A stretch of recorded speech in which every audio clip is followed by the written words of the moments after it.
அல்லேலூயா ஸ்தோத்திரம்.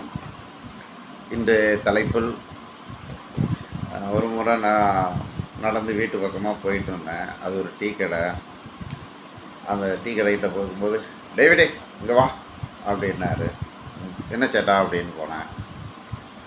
பைபிளில் 535 பக்கத்தில் என்ன சொல்லியிருக்கு கரெக்டாக சொல் பார்ப்போம் அப்படின்னாரு.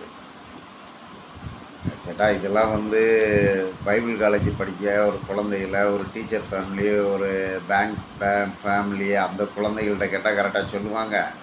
நம்ம 6ஆம் கிளாஸ் படித்தவங்க ஏதோ சர்ச்சுக்கு போகிறோம் வரோம், இதெல்லாம் கரெக்டாக எனக்கெல்லாம் சொல்ல தெரியாது. சரி எதுக்காக இதை கேட்குற அப்படின்னா, நீ ஒரு கிறிஸ்டின் தானப்பா, கேட்ட வசனம் உடனே சொல்ல வேண்டாமான்னாரு. சரி நான் அவ்வளோ பெரிய அறிவாளி கிடையாது, தெரியல. சரி பழைய ஏற்பாடா புதிய ஏற்பாடான்னு கேட்டேன். அப்படின்னா என்னன்னாரு. அப்படின்னு அவனை மாட்டிக்கிட்டே, நீ வா உட்காரு, இப்போ எதுக்கு இந்த கேள்வி கேட்டேன் அப்படின்னு.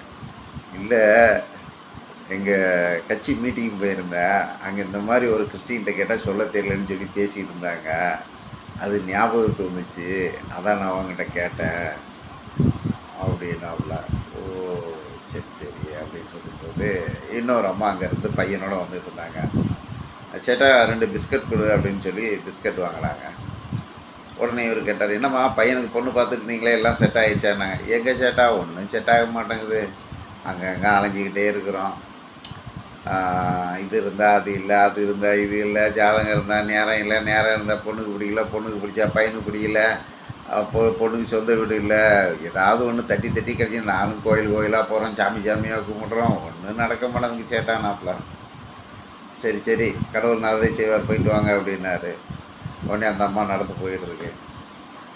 டேவிடே இந்த பையனுக்கு இவனுக்கிட்டேயே இவனுக்கு ஒரு தங்கச்சி இருந்தா, இவனை மாதிரி ஒரு மனுஷனுக்கு உன் தங்கச்சியை கல்யாணம் பண்ணி கொடுப்பியான்னு கேட்டால் கண்டிப்பாக கொடுக்க மாட்டான்.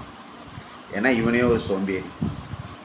இந்த சோம்பேறியே பொண்ணு பார்க்குறான், இவன் பொண்ணு பார்த்துக்கிட்டே இருக்க வேண்டியதான். இந்த ஜென்மத்தில் இவனுக்கு கல்யாணம் ஆகாது. அட பாரு, நம்ம வீட்டுக்கு எதிர்த்தாப்புல சின்ன பையன் பொண்ணை பார்த்தான், கல்யாணம் பண்ணான், குழந்தை குட்டியை பெற்றுக்கிட்டான், நிம்மதியாக இருக்கிறான். அவன் மனுஷன், இவன் மனுஷனா? இவெல்லாம் மனுஷனாப்பா? இவன் ஒருத்தன் கேட்குறான், சரிடா எங்கள் கிறிஸ்டினில் நல்ல பொண்ணு இருந்தால் சொல்லுன்னா. சரி வரதட்சணை எல்லாம் வேண்டான்னா. சரி பொண்ணு கொஞ்சம் அழகாக இருக்குண்ணா. சரி சரிடா உங்கள் சொந்தக்காரங்களை பொண்ணு பார்த்துட வேண்டியதானே அப்படின்னு கேட்டால், எங்கள் சொந்தக்காரங்களை யாருமே கவர்மெண்ட் டீச்சராக இல்லையாண்ணா. அடிங் இவருக்கு வரதட்சணை வேண்டாமா, ஜாதிகளை வேணுமா, கிறிஸ்டினா வேணுமா, ஆனால் கவர்மெண்ட் டீச்சர் வேணுமா, மொத்த வரதட்சணையும் மொத்தமாக வாங்குறதுக்குலனுங்க. இந்த மாதிரி தான் பல பேர் அலைகிறானுங்க. கேட்டால் எங்கள் ஜாதி வேணுங்கிறான், எங்கள் மதம் வேணுங்கிறான், ஒன்று அழகாக இருக்கணுங்கிறான். கடைசியில் வருமானத்தை தேடுற திருட்டு பயிலுவ தான் இவனுங்க பொண்ணையாக தேடுறானுங்க, துட்டை தேடுறானுங்க, திருட்டு பயிலுவ அப்படின்னு அவர் ஆரம்பத்தில் கத்த ஆரம்பித்தார். கொஞ்ச நேரம் கழிச்சு, டேவிட்டு எங்கள் கம்யூனிஸ்டில் ஒரு கதை இருக்குது, உனக்கு தெரியுமான்னாரு. சொல்லுங்க சேட்டா அப்படின்னு. சும்மா நின்றுட்டு இருக்கும்போது ஒரு நாட்டில் நடந்த சம்பவம்.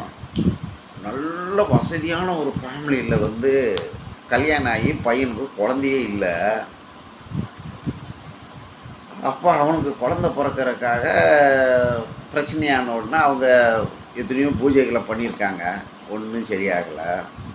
எந்தெந்த மதத்து தலைவர்களை வச்சு பூஜை பண்ணியிருக்காங்க, குழந்தையே பிறக்கலை.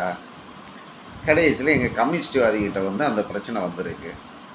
உடனே எங்கள் கம்யூனிஸ்ட்வாதி கேட்டாராம், உனக்கு குழந்தை பிறக்கிறதுக்கு இந்த சாமியாருங்கள எல்லாம் பூஜை போட்டானுங்கள, அவனுங்க என்ன பூஜை பண்ணானுங்க, என்ன செய்தானுங்க சொல்லுங்கன்னாராம். அதில் ஒவ்வொரு சாமியார் பூஜையை போட்டு பணத்தை கறந்துட்டு பிடிங்கிட்டு போனது தான் மிச்சம், குழந்தையே பிறக்கலை.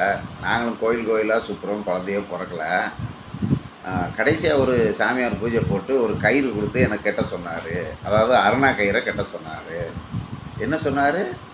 பூஜை பண்ணார், பூஜையெல்லாம் முடிச்சிட்டாரு, அருணா கயிறை கொடுத்து கட்ட சொன்னார். சரி மறுபடியும் சொல்லு. நான் யார் தெரியுமா? நான் இதெல்லாம் டிகிரேட் பண்ணியிருக்கேன். நான் டாக்டருக்கு ஏய் நீ 1000 டாக்டருக்கு பண்ணியிருக்கலாம். உனக்கு நீச்சல் அடிக்க தெரியுமா? உனக்கு மரத்தில் ஏற தெரியுமா? உனக்கு சண்டை போட தெரியுமா? உனக்கு தண்ணி அடிக்க தெரியுமா? உனக்கு சைட் அடிக்க தெரியுமா? ஒன்றும் தெரியாது. நீ டாக்டர் பட்டம் வாங்குறதுக்கு தான் நீ லாக்கி.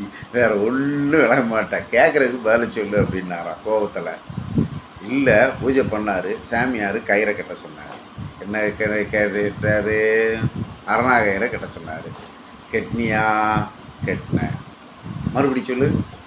சாமியார் பூஜை பண்ணார். அரணாகயிறை கட்ட சொன்னார். கெட்னியா? கெட்டினேன். எப்படி கட்டினா? நான் கண்ணை மூடிக்கிட்டு போய் கட்டினேன். ஏன் கண்ணை மூடிக்கிட்டு போயிட்டுனா, எனக்கு பெண்கள் எல்லாம் தெய்வம் மாதிரி, எங்கள் அம்மா மாதிரி நான் வளர்ந்தேன். அதனால் கண்ணை மூடிக்கிட்டு கட்டினேன் நானா. ஏன்னா அவன் பிறந்து வளர்ந்ததுலேருந்து வசதியான வீட்டு பையங்கிறதுனால அவங்க அம்மா அடுத்த வீட்டு பெண்கள்கிட்டையோ பேசவே விட மாட்டாங்களாம், பையன்கள்கிட்டையும் பேசவே விட மாட்டாங்களாம். நல்லா திங்கணும், தூங்கணும், படிக்கணுங்கிற மாதிரியே வளர்த்ததுனால இயற்கையாக வளரக்கூடிய ஹார்மோன் சம்மந்தப்பட்ட எந்த காரியமும் அவன்கிட்ட கிடையாமே ஒரு ஆக்டிவேஷனில் வளர்ந்துருக்கான்.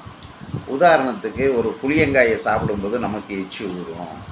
அதே மாதிரி இந்த செக்ஸுவல் லைஃப்கள்லேயும் வந்து சில பேச்சுகள், நடக்கைகள், செய்கைகள் வந்து மிருகங்கள்கிட்ட கூட இருக்குது. ஆனால் அந்த வருங்காலத்தில் மனிதர்கிட்ட இல்லாமையே போச்சு. அதுவும் வேதம் கூட ஒரு இடத்துல சொல்லுது, உன் வாலிபனே, உன் வாலிப நாட்களில் உன் தேவனே உன் சிருஷ்டிக்கிறேன் நினை, உன் கண் கண்ட காட்சிகளிலும் உன் காது கேட்கு செய்யும் நட. அதை எனக்கு சரியாக சொல்ல தெரியல. எல்லாத்துலேயும் தேவன் நியாயத்திலே கொண்டு நிறுத்துவார். வேதங்களை அறிஞ்சிக்கிட்டாலே ஒருத்தனுக்கு வருஷத்துக்கே 365 நாள்லாம் வச்சுருக்க மனைவிகள் பார்த்தா கணக்கே இல்லாமல் இருக்குது. இது கடவுள்கள்கிட்ட இருக்குது, எல்லாத்தையும் இருக்குது. பட் இவன் வளர்ந்த சூழ்நிலை வந்து ஒரு ஜெயிலுக்குள்ளே வளர்ந்த மாதிரி வளர்ந்ததுனால அவனுக்கு உலக அனுபவங்களும் உலக அறிவும் உலக ஞானங்களும் இல்லாமல் வளர்ந்துருக்காங்கிறத அந்த கம்யூனிஸ்ட் அதை புரிஞ்சுக்கிட்டாரு. அப்புறமா சொல்லிவிட்டு அவருக்கு விளக்கம் கொடுத்துட்டு இனி கண்ணை திறந்துட்டு போய் அரணாகயிறை கட்ட சொன்னாராம். குழந்த பிறந்துச்சுங்க. ஓ, இவ்வளோ ரகசியம் இருக்குதா கம்யூனிஸ்ட்டு?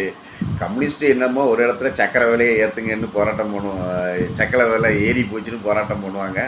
இன்னொரு இடத்துல கரும்புக்கு விலையை ஏற்றுங்கன்னு போராட்டம் பண்ணுவாங்க. கரும்புலேருந்து தானே சக்கரை வருதுன்னு கிண்டலுக்கு சொல்லுவாங்களே.